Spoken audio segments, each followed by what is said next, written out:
Заминувањето на Зоран Заев од претседателското место во СДСМ, како и од премиерската функција во владата, треба да донесе сериозни реформи во владачкиот СДСМ, коментира новинарот Бранко Геровски. И се разбира една влада која ќе може посериозно, поодговорно и пореформски да се постави кон проблемите со кои се соочува нашата земја веќе подолго време. Геровски очекува да има и сериозни кадровски освежувања во новата влада, која најверојатно ќе ја предводи Димитар Ковачевски. Без такви освежувања и без освежувања не само во кадровската политика, туку и во политиките воопшто на сите планови, СДСМ нема да има голем успех и на следните избори. Оставката на Заев за аналитичарот Благојче Атанасовски доаѓа во еден клучен и турбулентен период за македонската политичка сцена. Од тука па натаму се менуваат контурите на целокупната македонска политичка сцена, бидејќи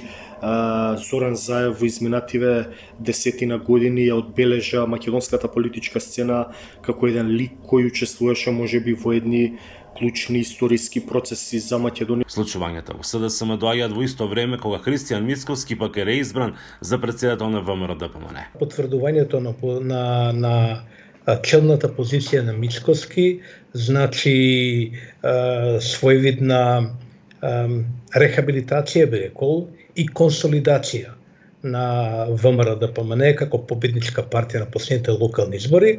Според тоа очекувам да добиеме фер и изедначена и жестока битка за власт, за централната власт на наредните парламентарни избори. Атанасовски вели дека земјава ја очекува турбулентна и драматична политичка 2022 година. Доколку се успе до крајот на редовните парламентарни избори во 2024 година да обстои ова владино мнозинство меѓу СДСМ, ДУИ и алтернатива, тогаш клучен приоритет во внатрешната, но и во надворешната политика би било деблокада на бугарското вето, односно некаков си анекс на договорот за добрососедство и пријателство со официјална Софија и отпочнување на толку фамозните преговори со Европската унија. Геровски пак смета дека иницијативата на новиот бугарски премиер во пристапот кон земјава е паметна и од македонската влада треба истата да ја прифати. Да го смени